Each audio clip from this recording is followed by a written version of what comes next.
بسم اللہ الرحمن الرحیم۔ حضرت آدم علیہ السلام کا ذکر قرآن پاک میں مندرجہ ذیل مقامات پر موجود ہے۔ حضرت آدم علیہ السلام کی پیدائش سے پہلے پروردگار عالم جل جلالہ نے اپنے بڑے احسان کے ساتھ فرشتوں کی جماعت میں حضرت آدم علیہ السلام کی پیدائش کا ذکر کیا۔ چنانچہ ارشاد ہے وَإِذْ قَالَ رَبُّكَ لِلْمَلَائِكَةِ إِنِّي جَاعِلٌ فِي الْأَرْضِ خَلِيفَةً، سورۃ البقرہ رکوع نمبر 4۔ اور جب کہا تیرے رب نے واسطے فرشتوں کے، بے شک میں پیدا کرنے والا ہوں زمین میں ایک خلیفہ۔ جب ملائکہ نے یہ حکم سنا تو معلوم کر لیا کہ حضرت آدم علیہ السلام خدا کا بڑا برگزیدہ بندہ ہوگا۔ نمبر 1، اس کی پیدائش سے پہلے ہی منادی کر دی۔ نمبر 2، یہ کہ وہ خدا کا نائب ہو کر زمین میں حکومت کرے گا۔ مگر جب فرشتوں کو یہ بھی معلوم ہوا کہ اس کا خمیرہ اور مادہ ایسے اجسام مختلف الاطباع سے ہوگا کہ جن کو قوت ششوہ و غضبیہ بھی لازم ہے، کہ جس سے خام خواہ بدکاری وغیرہ فسادات ظہور میں آئیں گے، پھر نہایت عاجزی اور انکساری سے سوال کیا کہ الہی پھر ایسے کو خلیفہ بنانے کی کیا حکمت ہے؟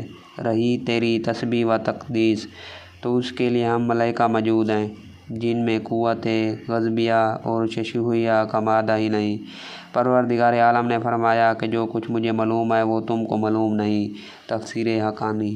فرشتوں کا سوال۔ چنانچہ ارشاد ہوا، کہا فرشتوں نے کیا تو کرتا ہے زمین میں اس کسی کو جو فساد کرے زمین میں اور بہائے خون، اور ہم تیری تعریف کے ساتھ تسبیح اور پاکیزگی بیان کرتے ہیں۔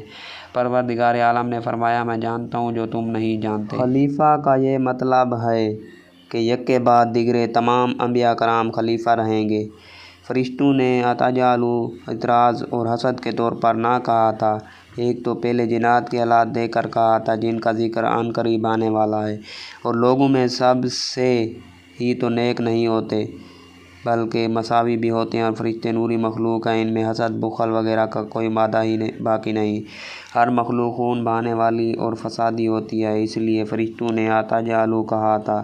لیکن پروردگار عالم نے فرمایا کہ باوجود فسادوں کے بھی جو مصلحتیں ہیں وہ میں جانتا ہوں، تمہارا علم وہاں تک نہیں پہنچ سکتا۔ میں جانتا ہوں کہ ان میں انبیاء اور صدیق اور شہید، عابد زاہد اور اولیاء نیکوکار برابر اور مقرب بارگاہ الہی ہوں گے، اور علماء صالحہ متقی پرہیزگار بھی ہوں گے۔ حضرت ابن عباس رضی اللہ تعالیٰ عنہ فرماتے ہیں کہ پہلے زمین پر جنات کئی ہزار سال حکومت کرتے رہے، سب زمین پر قابض تھے، حیوانات و نباتات سے نفع اٹھاتے اور آسمان پر آتے جاتے تھے۔ پھر جنوں نے فساد مچایا، خون ریزی شروع کی، پھر پروردگار عالم نے آسمان دنیا فرشتوں کو حکم دیا کہ جنوں کو زمین سے دور کرو تاکہ ان کی آلودگی سے زمین پاک ہو جائے۔ پھر فرشتوں نے خدا کے حکم کے موافق جنوں کو مار مار کر پہاڑوں اور جنگلوں جزیروں میں پہنچا دیا۔ ابلیس لعین بھی انہی میں سے تھا، اس کا نام عزازیل تھا، اور علم اور عبادات کے سبب سے جنوں سے ممتاز اور الگ تھا، اور فرشتوں میں رہتا تھا، اور وہ بھی فرشتوں کے ہمراہ آسمان پر گیا، اور عذر بنایا کہ میں اور میری اولاد ان فسادیوں میں شریک نہ تھے۔ حق تعالیٰ نے اس کو فرشتوں کی سفارش کے سبب سے مارنے اور نکالنے سے محفوظ رکھا۔ پھر شیطان کو یہ طمع ہوا کہ سب جنوں کو مار کر نکالا گیا ہے، بغیر میرے اب میں ان کی جگہ قابض اور متفرق رہوں گا۔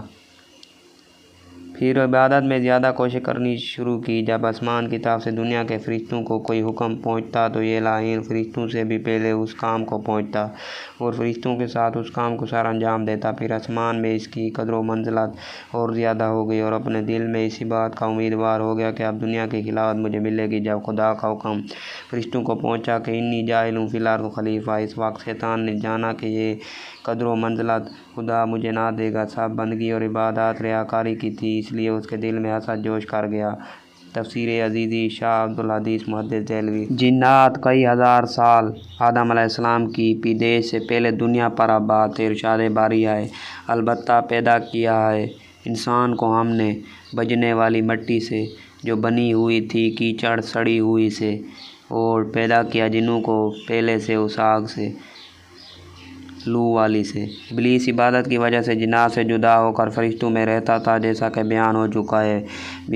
پیدائش آدم علیہ السلام۔ پروردگار عالم نے جب آدم علیہ السلام کو پیدا کرنا چاہا تو حضرت جبریل علیہ السلام کو فرمایا کہ روئے زمین سے ہر رنگ کی مٹی، سفید، سرخ، سیاہ و شیریں نرم ساخت میں سے ایک مشت خاک اٹھا کر لا کہ میں ایک مخلوق پیدا کرتا ہوں۔ جب حضرت جبریل علیہ السلام زمین کے پاس گئے اور چاہا کہ ایک مشت خاک اٹھائے تو زمین نے پوچھا، کس واسطے اتنی مٹی کام کرتا ہے؟ جبریل نے جواب دیا، اللہ تعالیٰ اس سے ایک مخلوق پیدا کرے گا جو زمین پر رہیں گے، نیک اور بد بھی ہوں گے، عقاب اور ثواب ان کے واسطے ہوگا۔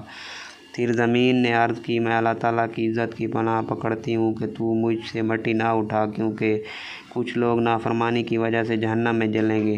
حضرت جبریل علیہ السلام زمین کی فریاد سن کر واپس چلے گئے اور عرض کی، الہی زمین تیری عزت کی پناہ چاہتی ہے۔